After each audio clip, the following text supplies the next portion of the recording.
ನಮಸ್ಕಾರ.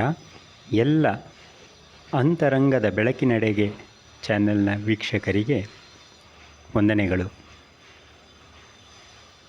ಈ ದಿನ ನಾವು ಪ್ರತಿದಿನ ಪಠಿಸುವಂಥ ಮಂತ್ರಗಳಲ್ಲಿ ಒಂದು ಮಂತ್ರವನ್ನು ತೆಗೆದುಕೊಂಡು ಆ ಮಂತ್ರವನ್ನು ಯಾವ ರೀತಿ ಉಚ್ಚರಿಸಬೇಕು, ಆ ಮಂತ್ರದ ಅರ್ಥ ಏನು ಎಂಬುದರ ಬಗ್ಗೆ ತಿಳಿದುಕೊಳ್ಳೋಣ.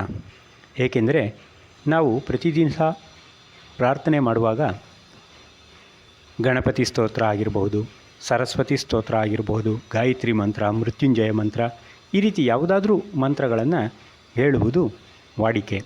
ಆದರೆ ಎಷ್ಟೋ ವೇಳೆ ನಾವು ಪಠಿಸುವ ಮಂತ್ರದ ಅರ್ಥ ನಮಗೆ ತಿಳಿದಿರೋದಿಲ್ಲ.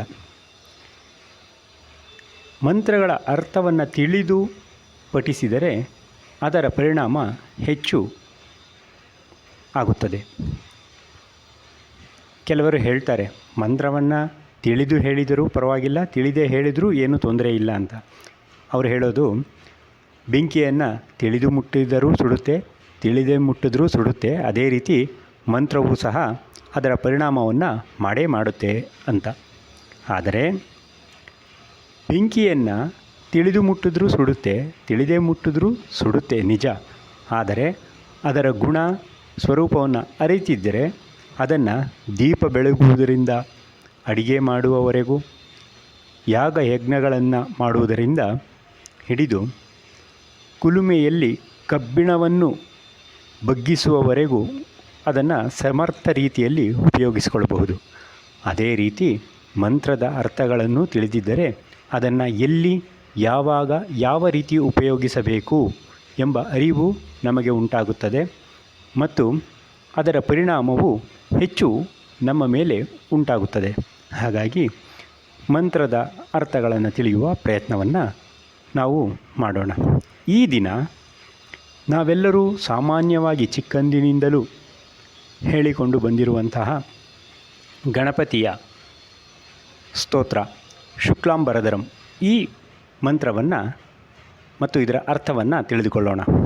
ಮಂತ್ರ: ಓಂ ಶುಕ್ಲಾಂಬರಧರಂ ವಿಷ್ಣುಂ ಶಶಿವರ್ಣಂ ಚತುರ್ಭುಜಂ ಪ್ರಸನ್ನವದನಂ ಧ್ಯಾಯೇತ್ ಸರ್ವವಿಘ್ನೋಪಶಾಂತಯೇ. ಇದು ಮಂತ್ರ. ಯಾವುದೇ ಮಂತ್ರವನ್ನು ನಾವು ಓಂಕಾರದಿಂದ ಪ್ರಾರಂಭ ಮಾಡಿದಾಗ ಆ ಮಂತ್ರದ ಶಕ್ತಿ ಹೆಚ್ಚಾಗುತ್ತದೆ ಎಂಬುದು ಜ್ಞಾನಿಗಳ ಅಭಿಪ್ರಾಯ. ಇನ್ನು ಮಂತ್ರದ ಅರ್ಥವನ್ನು ನೋಡೋಣ. ಬಹಳಷ್ಟು ಮಂದಿ ಇತ್ತೀಚೆಗೆ ಈ ಮಂತ್ರ ವಿಷ್ಣು ಮಂತ್ರ ಎಂಬ ಗೊಂದಲವನ್ನೂ ಸಹ ಮಾಡಿದ್ದಾರೆ. ಆದರೆ ಇದು ವಿಷ್ಣು ಮಂತ್ರವಲ್ಲ, ಗಣಪತಿಯ ಮಂತ್ರವೇ. ಅವರು ವಿಷ್ಣು ಮಂತ್ರ ಎಂದು ಏಕೆ ಹೇಳ್ತಾರೆ ಅಂದರೆ, ಈ ಮಂತ್ರದಲ್ಲಿ ವಿಷ್ಣು ಎಂಬ ಒಂದು ಪದ ಇದೆ. ಹಾಗಾಗಿ ಇದು ವಿಷ್ಣು ಮಂತ್ರ, ಇಲ್ಲಿ ಗಣಪತಿಯ ಯಾವುದೇ ಹೆಸರಿಲ್ಲ, ಆದ್ದರಿಂದ ಇದು ವಿಷ್ಣು ಮಂತ್ರವೇ ಎಂದು ವಾದಿಸುವವರು ಇದ್ದಾರೆ. ಆದರೆ ಈ ಗೊಂದಲಗಳು ಯಾವುದೂ ಬೇಡ, ಇದು ಗಣಪತಿ ಮಂತ್ರವೇ. ಈಗ ಮಂತ್ರದ ಅರ್ಥವನ್ನು ನೋಡೋಣ. ಶುಕ್ಲಾಂಬರಧರಂ ಅಂದರೆ, ಶುಕ್ಲ ಅಂದರೆ ಬಿಳಿಯ ವರ್ಣ, ಬಿಳಿಯ ವರ್ಣದ ದೇಹವುಳ್ಳವನೇ. ವಿಷ್ಣು ಎಂದರೆ ವಿಶ್ವವ್ಯಾಪಕನೇ ಅಥವಾ ವಿಶ್ವವೇ ದೇಹವಾಗಿ ಉಳ್ಳವನೇ ಎಂಬ ಅರ್ಥವೂ ಆಗುತ್ತದೆ. ವಿಷ್ಣು ಎಂದರೆ ಸರ್ವವ್ಯಾಪಿ ಎಂದು ಅರ್ಥ. ಶಶಿವರ್ಣಂ ಎಂದರೆ ಚಂದ್ರನಂತೆ ಶೀತಲ ಕಾಂತಿಯುಳ್ಳವನೇ ಎಂದು. ಚತುರ್ಭುಜಂ, 4 ಭುಜಗಳು ಅಥವಾ 4 ಕೈಗಳು ಉಳ್ಳವನೇ. ಪ್ರಸನ್ನವದನಂ, ಅತ್ಯಂತ ಪ್ರಸನ್ನತೆಯಿಂದ ನಗುಮುಖದಿಂದ ಕೂಡಿರುವವನೇ. ಧ್ಯಾಯೇತ್ ಸರ್ವವಿಘ್ನೋಪಶಾಂತೆ, ನಿನ್ನನ್ನು ಧ್ಯಾನಿಸುತ್ತೇನೆ, ನನ್ನ ಜೀವನದ ಎಲ್ಲ ವಿಘ್ನಗಳನ್ನು ನಿವಾರಿಸು ಎಂದು ಈ ಮಂತ್ರದ ಅರ್ಥ.